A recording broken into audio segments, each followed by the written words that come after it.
Hey, everybody. Welcome back to the Startup Sense podcast. Thank you so much for joining us today.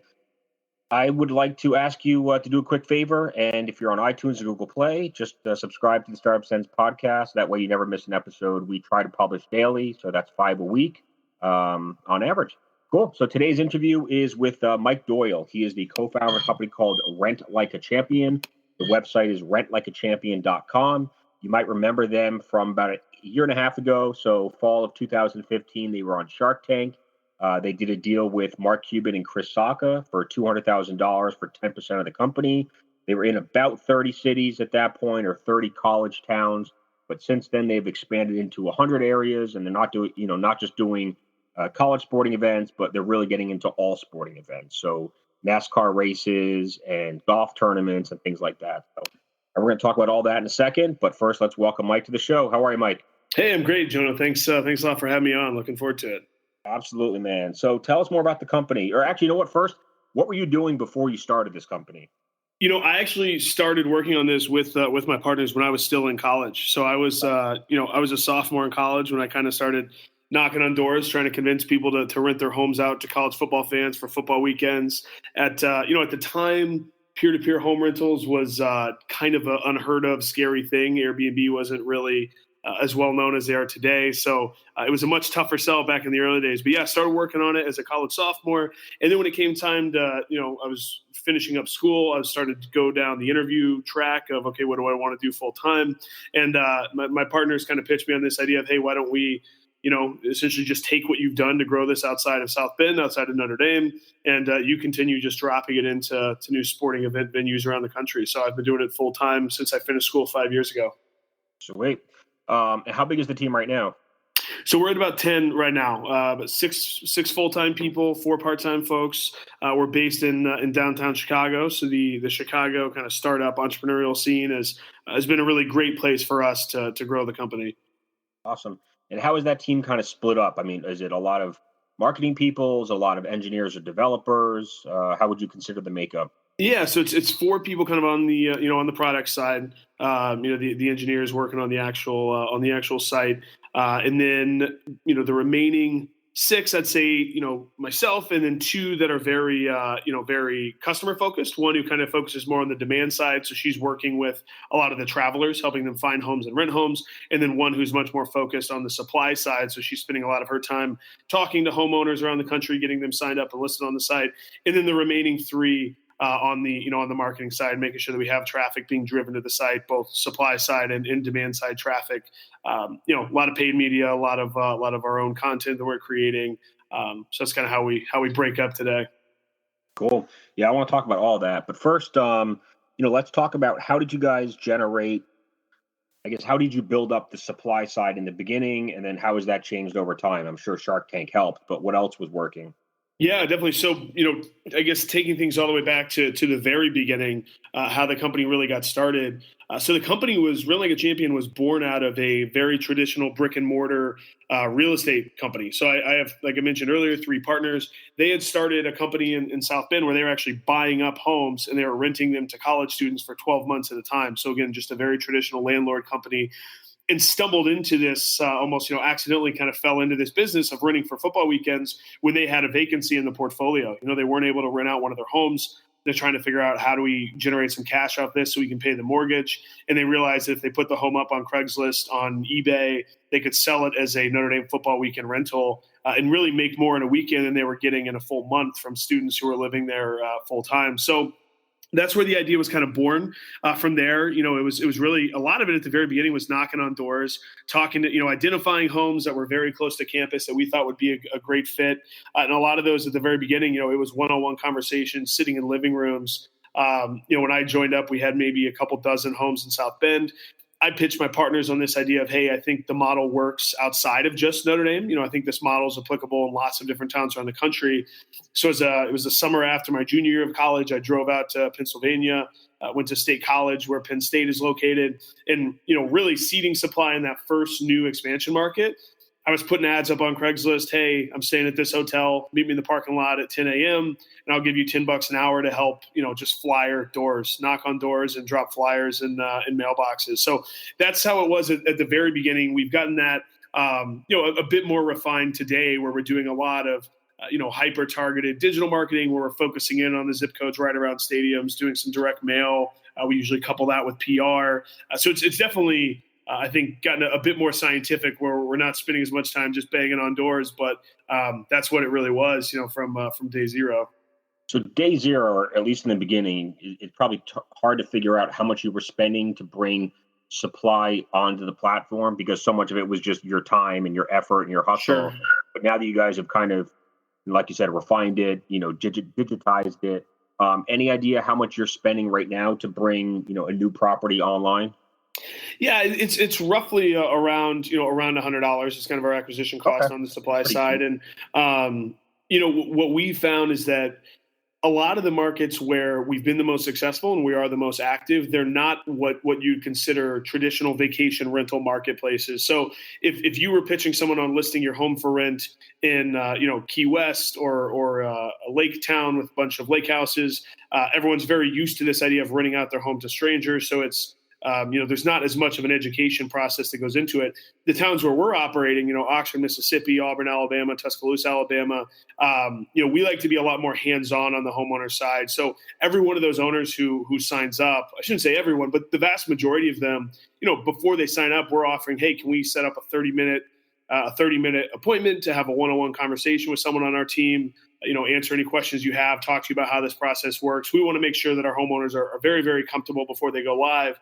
And I think because of that, they've been, very, very sticky. When we sign people up, unless they move or sell their home or something like that, they're not very often deactivating those listings. Okay. And which marketing channels have been the best, the most successful for you guys of recently? I mean, you mentioned you guys do some content marketing. What type of content are you creating, and how are you publishing it and promoting that content to drive traffic? I'd say, on the content side, that's something we're trying to do more of. We actually, just after the 2016 football season wrapped up, we started looking for kind of someone who had that very specific background. So we just brought somebody on to kind of help us refine and expand our content strategy a little bit. This is literally week 2 for him. But historically, on the content side, we've partnered with blogs. We'll find blogs who write about specific college football teams, and we'll do either guest posts there, or we'll give the bloggers a free home rental for the weekend, and then they kind of write about their experience of staying in a home for a game weekend. Alumni club partnerships has been a big thing for us, where, if we have a lot of homes at, say, University of Michigan, we'll partner with University of Michigan alumni chapters around the country.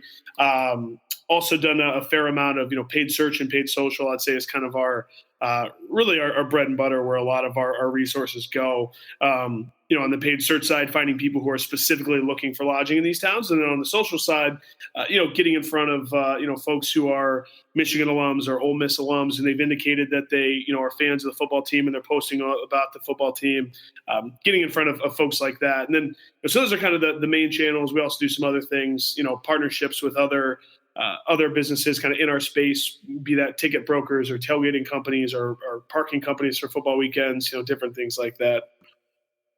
So take us back to your Shark Tank experience. When did you guys decide to apply? When did you find out that you got accepted? How much time did you have to prep for the show? And then kind of walk us through what that day was like for you. Yeah, absolutely. So I think the biggest, to me, kind of looking at it from 10,000 foot view, the biggest surprise to me, I think what most people are most surprised to hear, is that from the day I first reached out to the Shark Tank team to the day our episode actually aired, it was about 13 months. Right. So it was a very in-depth, very thorough process. Initially the outreach, it was the fall of 2014 that I reached out. To be honest, I just found kind of a casting email online somewhere. I fired off a cold email. Hey, big fan of the show. Here's who I am. Here's what I do. And then I set myself reminders every 6 weeks or so to just kind of send them an update. Hey, here's what we're doing now. We've expanded to this town. Do you want to give us that email address? Because I think there's a few other people that would like to do that too. Yeah, honestly, I don't remember exactly what it was, but I will say I was getting no responses. So I was just being kind of, the squeaky wheel by continually sending them messages, until finally, I probably sent that first one September of 2014. And then totally out of the blue, in February of 2015. So, what's that? 5 months later, I'm sitting in the office one day and I get a phone call from somebody on the casting team, and we just kind of dove right into an impromptu 40-minute phone interview. And I think that was intentional. I think they didn't necessarily want me to have time to prep. I think they wanted to see if I could talk about the business without having my notes in front of me and, answer their questions. It was a very rapid fire type interview. From that phone interview, we were moved into the more, I guess, formal application process where we signed about a million different releases and documents. We made up a video for the show. A lot of sitting, I'd say throughout this whole thing, a lot of sitting and waiting where, they ask you to do something, you do it. And then you kind of have 4 weeks of dead time where you're not sure if you've moved on or not. But I think for us, where it really became real is, when we started talking with not the casting producers, but the actual producers who work on the show. We were having regular calls with them, kind of practicing what our pitch would look like if we got on the show. They do a lot of diligence themselves on the company. They don't give that to the Sharks beforehand, but I think there's two reasons for that. One, they want to make sure that everything you're saying is truthful, that you don't have any skeletons in the closet. And then two, if a Shark makes a deal on the show, the producers immediately hand over all the diligence they've done just to kind of make the Sharks' job a little bit easier. So it was probably, late May of 2015 when on one of those calls with the producers, they said, hey, we want you guys to come out and film. And I think we only had about 2.5 or 3 weeks notice. So it became very real very quickly. We filmed in June of 2015 and the filming experience was pretty incredible. I mean, they're filming for 8 days straight, 10 pitches plus a day. So you're staying in the hotel with other Shark Tank companies. It's, entrepreneurship summer camp. Kind of thing where, it's very apparent who's in the hotel for Shark Tank because you're pacing the halls in your startup branded t-shirt, talking to yourself, practicing your pitch.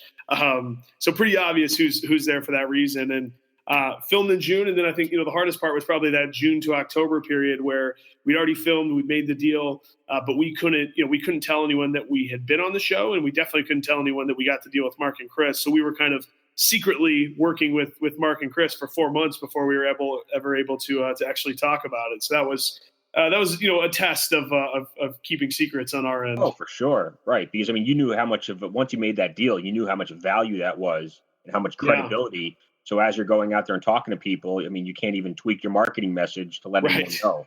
You just have to wait. And when they finally tell you that you guys are going to air, you only get like a couple weeks notice for that, right? Yeah, I think that's about right. I think we had about 3 weeks. We aired October 30th of 2015.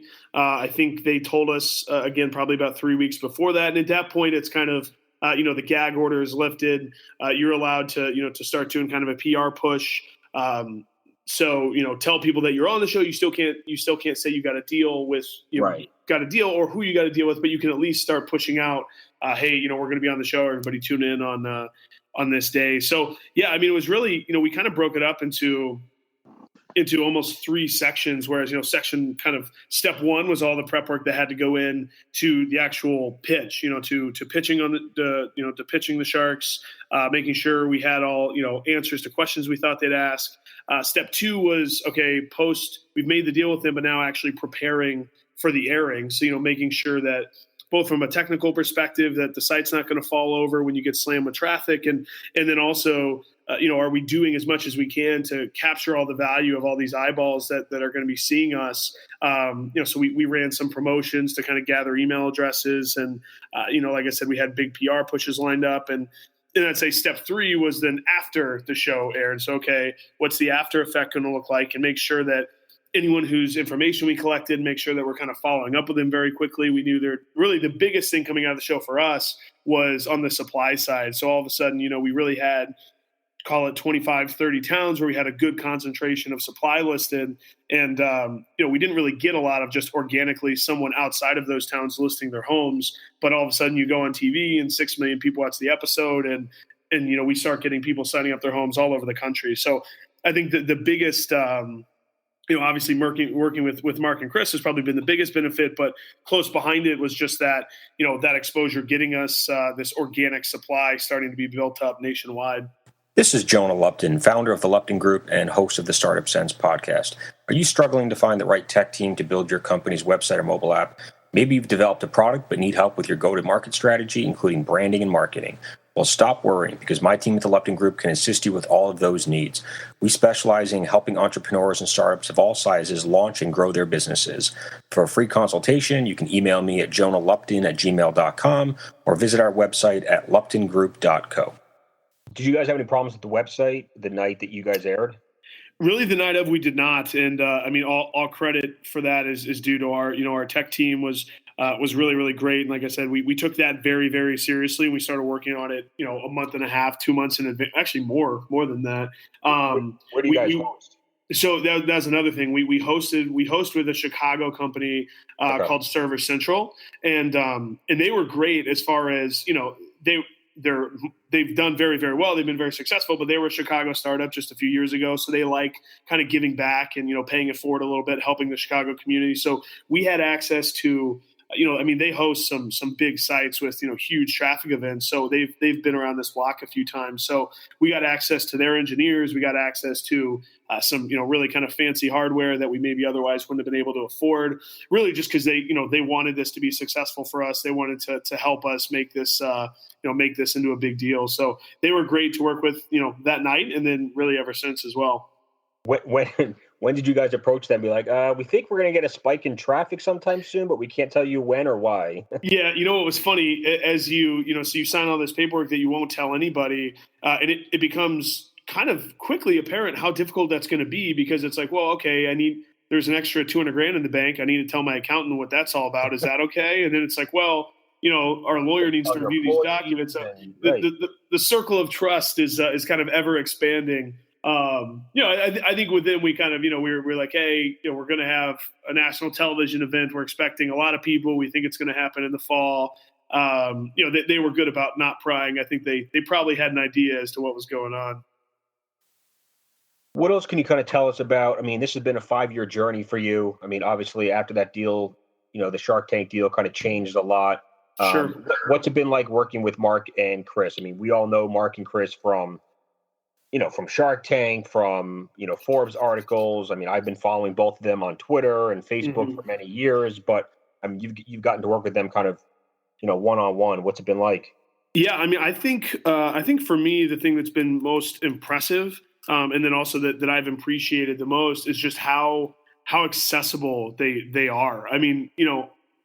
I don't know, they have dozens of companies in the portfolio. I'm sure they're getting hit up for things all the time. I can't imagine what their email inbox looks like, but if we have a specific ask, hey, we want an introduction to this person, or, hey, this issue came up, how do you guys suggest dealing with it?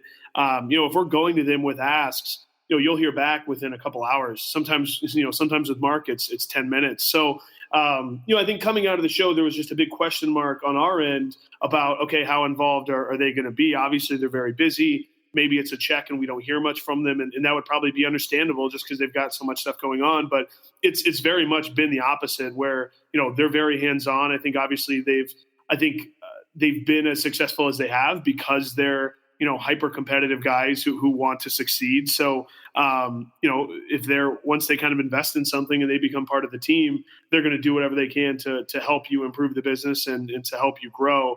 On the flip side there, if things are not going the way they wanted to, they'll crack the whip a little bit, which I think is good too. So again, I think biggest thing for me has just been how accessible they've been. We're sending them emails every Monday. Hey, here's the high level metrics from the last week. And then also kind of 3 or 4 bullet points of new stuff we got in the fire. And, most of those emails, they're responding, hey, this is great. This one you should work more on. This one maybe you shouldn't work on at all because it's not worth your time.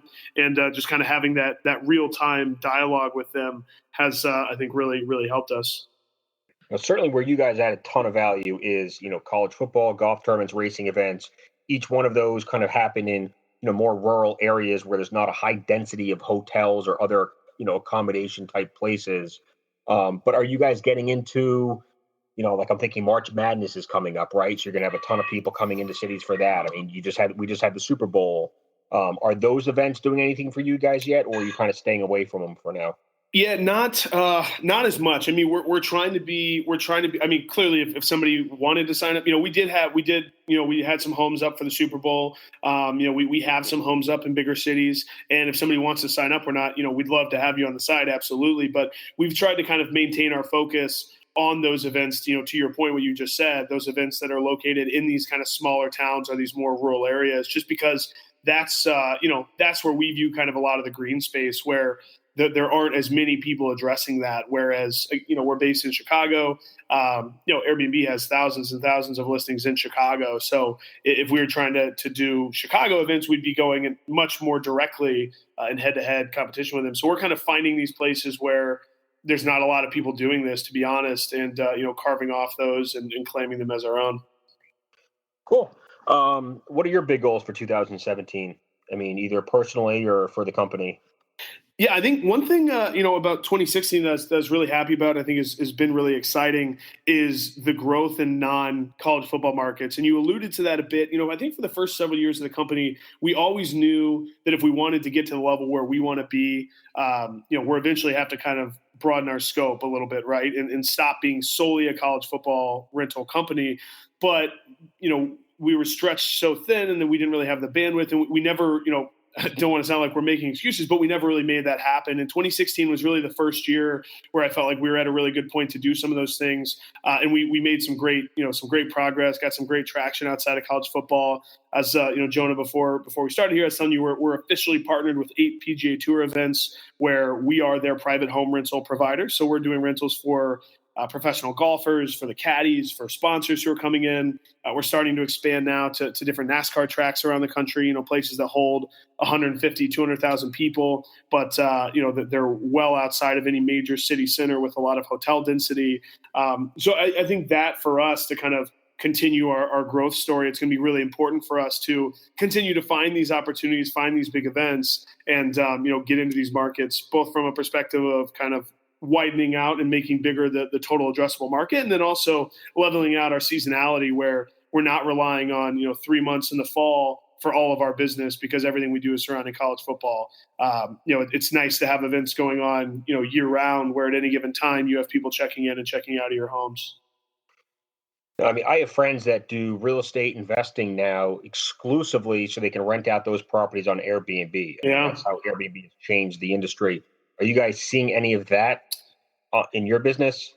A little bit, yeah. I mean, the vast majority of homes on our platform are primary residences. So, the most typical story is if it's a college town, maybe you're a professor, or maybe you simply live in town and you live a few blocks from campus. 99% of the time you live there, but for 6 or 7 weekends a year, you'll pack up your things and you'll leave. With that being said, we do have, several dozen, maybe a couple hundred properties that are more investment properties that people have purchased strictly to rent them out for football weekends or event weekends. A lot of the times what we found, especially in college towns, I'd say the most common story with that sort of thing is it's an alum who's a super fan, and maybe they bought the place so they could come back to 1 or 2 games a year. And those 1 or 2 games a year, they're going to stay there. But then the rest of the year, it's sitting there vacant. Oftentimes they're buying something very, very close to campus. So it's really popular for football weekends, basketball weekends, graduation weekends, different things like that. Awesome. I'm trying to think what else I want to ask you before we wrap up here. What is your favorite thing about, being the CEO of a company? I mean, you guys have 10 employees right now. Are you guys going to be doing some hiring in the next year or so? A bit, yeah. I mean, the team's continuously growing. I think what I enjoy most is the fact that, this job is not a day in, day out, you're doing the same thing, wash, rinse, repeat. I mean, things are consistently changing. There's always new stuff to work on. I mean, looking specifically at kind of my role, if I look back 3 years ago where we were just starting to kind of build a team, before that it was, I was the only full-time employee. I mean, my role has done a total 180 where I've gone from answering every phone call, every email, every live chat to trying to be, help other people do their jobs and find good people to join the team and bring them on board. So, I mean, I think just the, kind of the excitement that comes with every day you're able to do something a little bit different, finding new opportunities, and then running those down and executing on them. This is kind of one of the questions I enjoy asking, because I think we all learn from failure and mistakes, and not that you guys have failed by any stretch. You guys are doing incredibly well, but I'm sure you've made some mistakes. Oh yeah, we've had our moments for sure. Right. Anything stand out?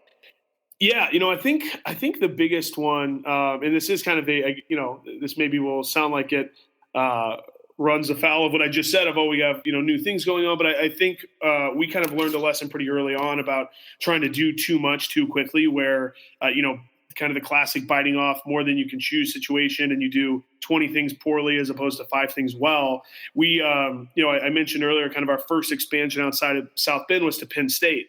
Had a really good first year there. I think kind of showed us that, hey, this model works elsewhere. So in 2010, we were only in South Bend. 2011, we were in South Bend and Penn State. And then 2012, so we go from 1 to 2, and then 2 to like 20. We tried to do 20 schools at once. I was the only full-time person. We hadn't raised any money, so we didn't really have the resources to do that. We based the entire plan was kind of based on this idea that we'll hire local college reps, and they'll be our boots on the ground. And, this will be great. We'll launch into 20 markets all at once. And, what happened predictably is that we didn't have the resources to do those well. So Notre Dame and South Bend both saw a little growth, but those other new towns, we really didn't have any sort of substantial entrance into a new market, just because we spread ourselves way too thin. So we kind of regrouped after that, crashed and burned a little bit. And I think it was a good learning opportunity for us to see that it's better to pick, next up, we picked kind of 3 or 4 towns and dumped all our time, all our money, all our resources into those 3 or 4 markets. And we saw great traction in those towns. I think it showed us that you can't do everything at once. And that's kind of when things go sideways when you try to do that. So again, even as we've grown, I've tried to be cognizant of that, where you want to be doing new stuff, you want to be pushing, you want to be growing both as individuals and as a company. But if you try to run down every single opportunity that comes across your desk, it's probably not going to work out that great for you.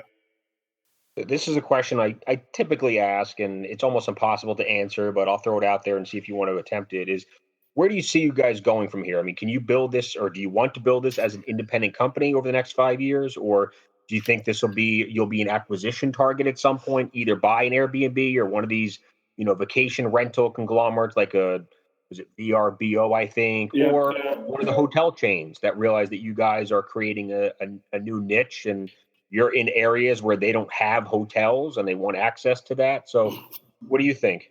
Yeah, I mean, not to, I guess not to give a cop-out answer, but I think the reality is, we're still growing a lot. There's still a lot of opportunity, a lot of green space that we haven't touched yet that we want to get to. And we're still having a lot of fun with what we're doing. So we don't really necessarily spend a lot of time thinking about, okay, what can we do to set ourselves up to be an attractive acquisition? Because I think acting that way, you can maybe do some things that aren't the best for the business. So Mark and Chris have both been, really great. But we get the question a lot. Well, have they kind of put a clock on you guys where they want their money back in X months or whatever the case may be? And the answer's been no. They've been really, all their advice and all the feedback they've given us and everything they've talked to us about has been, how do we make the company better and how do we grow the business? And I guess my thought and my idea has always been that if we focus on that, we'll do the right things. We'll see the growth we want to see. And then if and when an opportunity like what you laid out presents itself, I think that's when, as helpful as Mark and Chris have already been, I think if we get in a situation where there is a potential acquirer, I think that's where they'll really shine, right? Because they've been down that path, time and time again. And again, if we get there where it makes sense for us to look at that, I think they'll be able to make sure we go about that the right way. Yeah, I think that's the benefit of working with billionaires, is that they're able to think very, very long term. They don't need the capital back anytime soon. So, and like absolutely. Mark said it before, Mark doesn't want to get involved with a company that may have a $5 or $10 million ceiling. I mean, he's looking to get into companies that can be worth hundreds of millions or billions of dollars someday. So, yeah, no, and it's been great. That hasn't even, they haven't pushed for that at all. And we're thinking long term. So I guess to answer the question, where do we want to be? Our ideal situation is any big time major sporting event that you're going to, Rent Like a Champion is on the tip of people's tongues when it comes to planning accommodations for big time sporting events. And we have homes available around every big PGA event, every big NASCAR race, every college football game, any big sporting event, we want to have a presence there and have homes available. So that's kind of our big goal that we're shooting towards. So one of the, I guess, last question here, you guys have essentially built a marketplace, right? I mean, you have the supply side, the demand side. Yep. If you would sit down and have coffee with an entrepreneur, some 24-year-old that, said, hey, I want to pick your brain. And he said, how do I build a marketplace? Like, what advice would you have for him? Oh yeah, that's a good question. I mean, it's tough, right? Because you essentially you have to do twice the marketing and spend twice the money. Because what I tell people is we put in all this work and we do all these things to sign up homes, and then the home signs up and we've still made $0. Now we have to turn around and Right. spend more money and market that home to people on the demand side. So I think for us, it's what we found, especially when we enter a new town, is that on the supply side, there is a bit of a tipping point that kind of takes over where we are obsessively focused on supply until we have several dozen homes kind of lined up, and we're not going to spend any money on driving demand to the site until we have a good supply base. And a couple things happen at that point. One, we start to get a lot of referrals on the supply side. People sign up, and then we say, hey, we'll give you $100 if you have friends who want to sign up. Or you start making thousands of dollars by renting out your home, and you're bragging about it to your friends and your coworkers, and then they sign up. But what we don't want to happen is, we're spending money to drive demand to a town that has maybe 5 homes total. You come to the site, you see 5 homes. That's not very many options for you as a consumer, and you probably write off the site. That's a terrible first experience, and then we may never get another chance to get in front of you and for you to seriously consider renting a home with us. So we want to make sure before we spend anything on the demand side that we've built up a good amount of homes, different price points, different amenities, et cetera, so that anyone who comes to the site on the demand side, they have a lot of choice, and there are there's some good options for them to browse through. Actually, I'll throw this question out there. I mean, I'm sure when you guys first launched, it was traditional kind of MVP. Correct me if I'm wrong, but once you guys started to grow and maybe say you were in 5 or 10, or I know you went from like 2 to 20 cities. Any features that you wish you had had at that point on the website that you didn't, or features that you did have that you wish you hadn't? Yeah. Well, I mean, even saying this is how it used to be sounds silly, but the way the site, it's a totally custom built site, and the way the site when we first built it, we said, well, if it's a Saturday football game, so the rental period should be Friday to Sunday. People should check in Friday at 5. They should check out Sunday at noon. And that's how we built the site, such that you could come as a consumer, you could look at the prices for that specific time period, and then you could book a home. If you wanted to, say, show up on Thursday and add a day on the front end, or you wanted to stick around till Monday and add a day on the back end, there was no way through the site for you to do that. So you would email us and say, hey, I want to rent this home. I want to add a day. What's the extra cost? We would then email the owner. The owner would tell us the extra cost. We would then respond to you as the renter. And, it took a little while to build it. That's all automated now where, it's works much, much easier. But as we started getting bigger, we started realizing, oh my God, this is taking up so much of our time, just kind of playing middleman here and, negotiating price back and forth for an extra day. So, that is probably a feature that I would have added sooner, so that we wouldn't have spent all that time doing those. And what's been your best city? Biggest city for us right now is South Bend, and I think it's that's where we started. It's our home base. We had a couple years head start there, but we have I want to say about 500 or 600 homes there. We've on big Notre Dame football weekends, we'll have thousands of people staying on our properties. So that that's been our biggest. But that said, I mean, a lot of the cities that we started maybe 2-3 years after South Bend are they're following that same trajectory that we saw in Notre Dame. So we're really, really excited about the growth we're seeing. And what we found is that we don't necessarily have we have a little bit, but we don't necessarily have a ton of folks who are renting 2 or 3 times in one season. But it's very common. I mean, the majority of our customers, if they rent from us once, they're the type of fans who are coming back to at least one game a year. So they're going to continue to rent from us year after year. So our repeat customer rate is very, very high, which, helps kind of compound that growth a little bit. But yeah, it's so far all is kind of moving along in the right direction, and we're still having a lot of fun with what we're doing. 500 to 600 homes. I mean, those can't be vacant homes when they're not being rented on rent like a champion. So what are the homeowners doing? I mean, like, are they like, are they renting out their home and then going and spending the weekend, at a friend's house or a family's house, like just to, make some money off the property? I mean, how do your homeowners look at this? Like, that's a great question. We found that the majority of them do kind of what you just mentioned. They'll stay with family in town, they'll stay with friends in town, and we try to do a lot of customer interviews to both our homeowners and our renters. and from the hosts, what we've learned a lot is that, they're using this money to pay off their mortgages. A lot of folks are kind of putting the money away for a vacation fund or to pay for their kids' college. We had a woman in South Bend who totally funded, through 2 years of rental, she totally funded about a $15,000 addition to her home where she added another bedroom and another bathroom, and the amount that she was able to charge extra because she now had more space helped pay for the addition. So we've had some really cool stories in terms of people using the money to do some really meaningful things. And I think that's one of the things, one of the numbers that we keep the closest eye on, and I think is most meaningful to us, is how much money are we helping our homeowners earn? And it's been millions and millions of dollars. Again, in a lot of these towns, people rent out their homes 5 or 6 weekends, and they're able to pay the majority of their mortgage for the year by leaving their house for 10 or 12 days. So it's a really meaningful thing for a lot of folks in these towns to make some extra income and really cash in on living so close to these major sporting events. And what is the split that you guys take?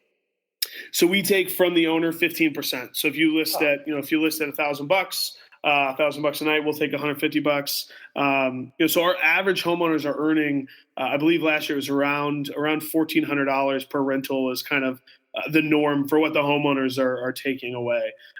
So again, it's a really great deal for them. And it's funny, a lot of the folks who take Ann Arbor, for instance, where University of Michigan is, a lot of folks who have lived there for 20 or 25 years, maybe the pomp and circumstance of a football weekend, they've seen it so many times, it's kind of just turned into a bit more of a headache where all it means for them is extra traffic. There's lines at the grocery store. They can't get a reservation at any restaurant. So we're giving them an opportunity to, get out of town for the weekend, kind of get away from the crowds. And by the way, you're going to make $1,500 while you're doing it. So, it's really a great way for people in these towns to make a little extra income 4, 5, 6 times a year.